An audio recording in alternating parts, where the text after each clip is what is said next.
I was in the hot seat exactly a year ago. Like tomorrow will be a year. And so much has changed. I chilled out. I am experiencing more joy than I've ever experienced in my whole life. And I'm so grateful. And I've been seeing into my vortex and getting these glimpses and things are manifesting as well. And it's intoxicating. I want more of it.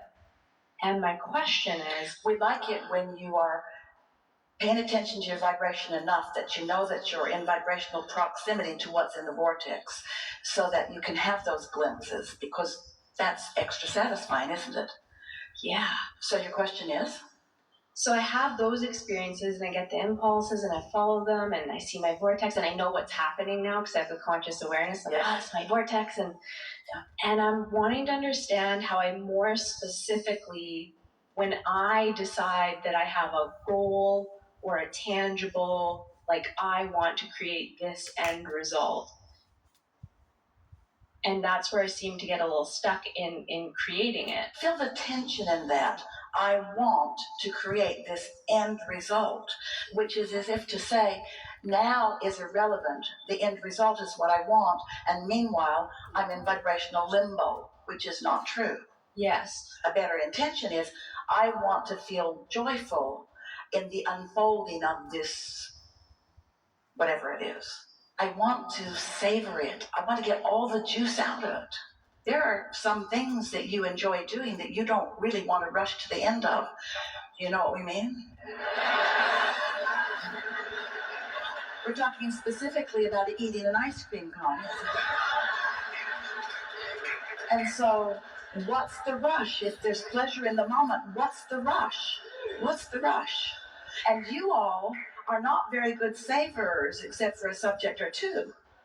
You are so eager to get to the end result that you introduce unnecessary angst as you're trying to get there too fast. Esther remembers as she was a little girl living in a little town, and she didn't have a bicycle, and she walked most everywhere, and there was no place that was very far, but sometimes she would be in a hurry and she just couldn't make her little body move fast enough to where she wanted to be, and she felt this sort of urgency between wanting to close the gap between where she was and where she wanted to be.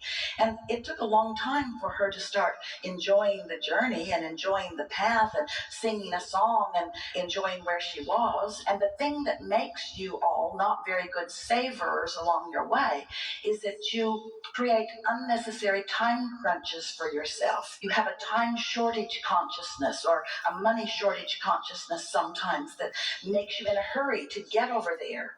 But we want you to try to soothe those things and realize that there's no shortage of time. It just feels that way when you're not utilizing the awesome power of non-resistant thought. There's such leverage in alignment and such lack of leverage in lack of alignment, and you all get impatient because you're in lack of alignment and trying to use your action to fix what can only be fixed through alignment. That was a lot, wasn't it? And so once you get out ahead of this and you care mostly about how you feel, and we know you do, and then you become a more deliberate savorer, where you're not in such a hurry to be someplace better than where you are or improved over where you are, but instead your appreciation is about the desire that is calling you forward, and you've practiced the ease in that, because desire that's calling you feels so delicious unless you think you don't have time. Desire that's calling you feels so delicious unless somebody else is telling you shouldn't go there and you're believing them. Desire that's calling you feels so wonderful unless you've got your own stick in your own spoke and aren't letting yourself move in the direction of that. It really is that way. So can you give me a specific intangible to do with my thoughts in those times? Like when I'm going to get really specific, like I'm a teacher. I teach spiritual principles and I teach on sex and relationships using a lot of this energy stuff. And so I'll be like launching a specific program and I'll have an end result in mind of like, I want to have this many students in my program and I want to make this amount of income. And how do I hold that desire, like the desire for that outcome, and still be in that flow, enjoying the savoring and the pleasure without getting all crunchy about it? What happens, and this is an important conversation to have with deliberate creators, deliberate creators who've come through a sort of mindset of goal setting and things like that. The thing about setting a specific goal is that it's like you have this stick called X the number of dollars that I want or need or expect. And when you pick up the stick is already predisposed to be active on one end or the other. So if your stick is already predisposed to be active on the not enough end of the stick, then every time you set a goal about that, you just activate where you are. You get that?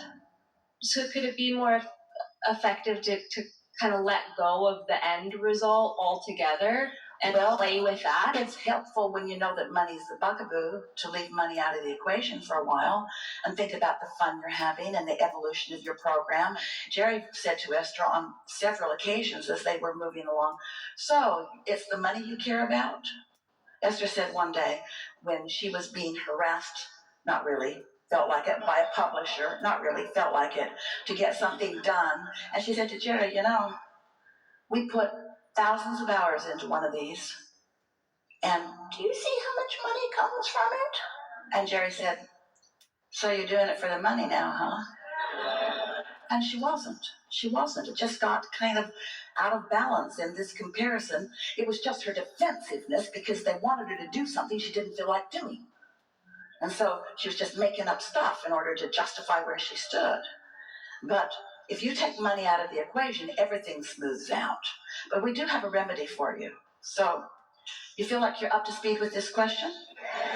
So if you've been listening to us for a while, we've been talking about the stick. On one end of it is wanted, and on the other end of it is the absence.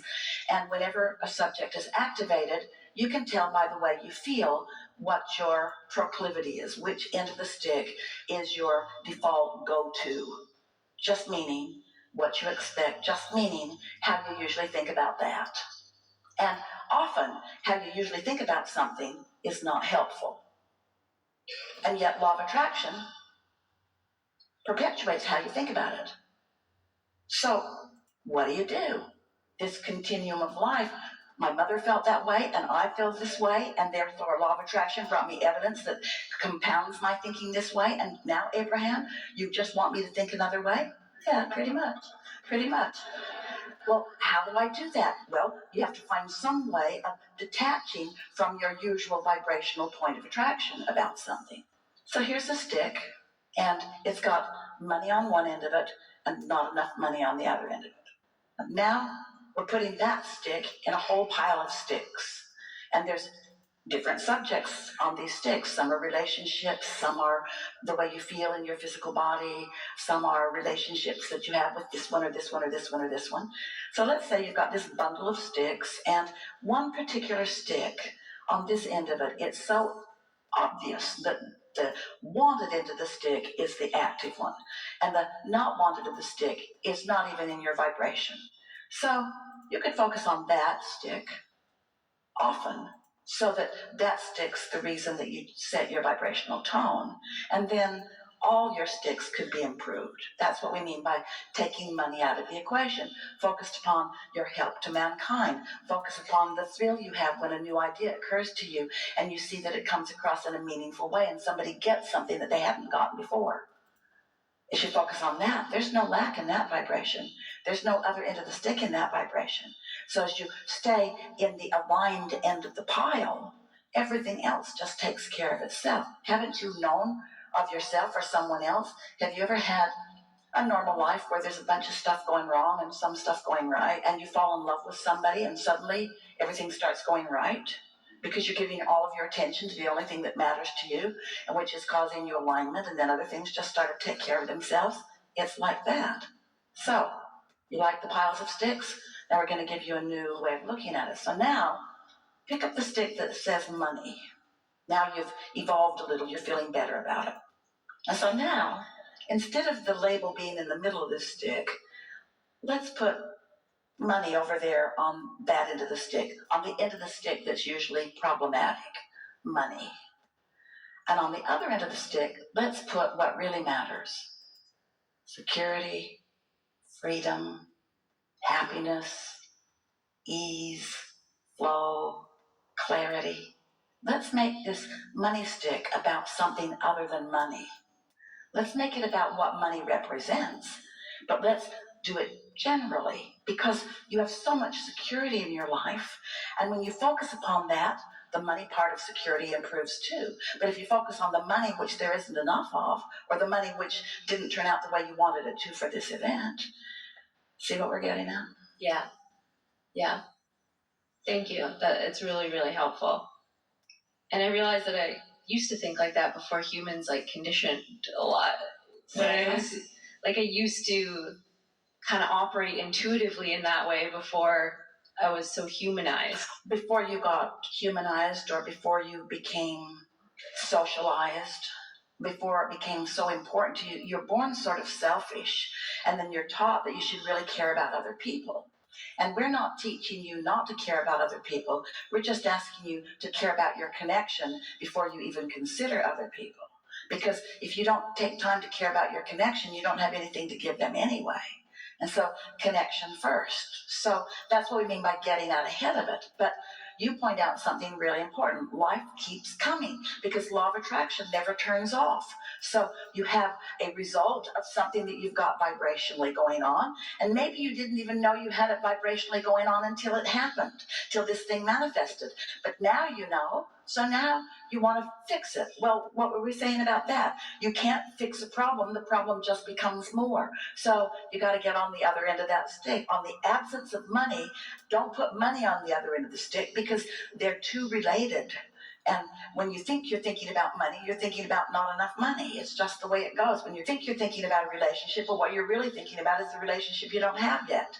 So put money on one of the stick and all the abundance that you live on the other. The sun comes up, the sun keeps shining, the water keeps flowing, the plants keep growing. I can get food wherever I want, whenever I want.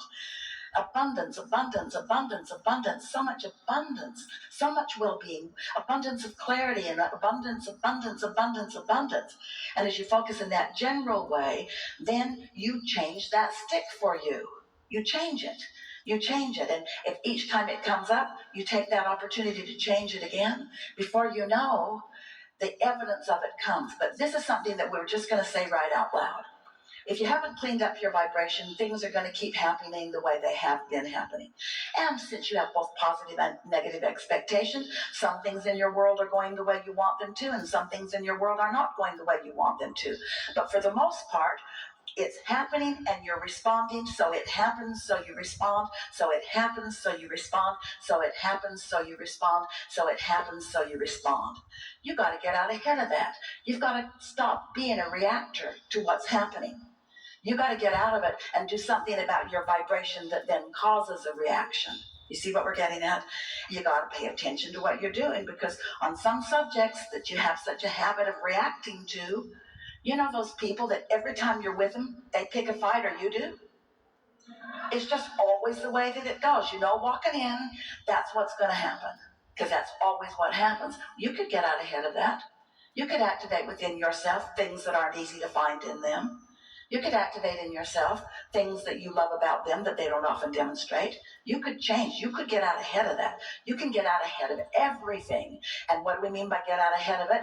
Join your inner being in what your inner being knows about specifically that.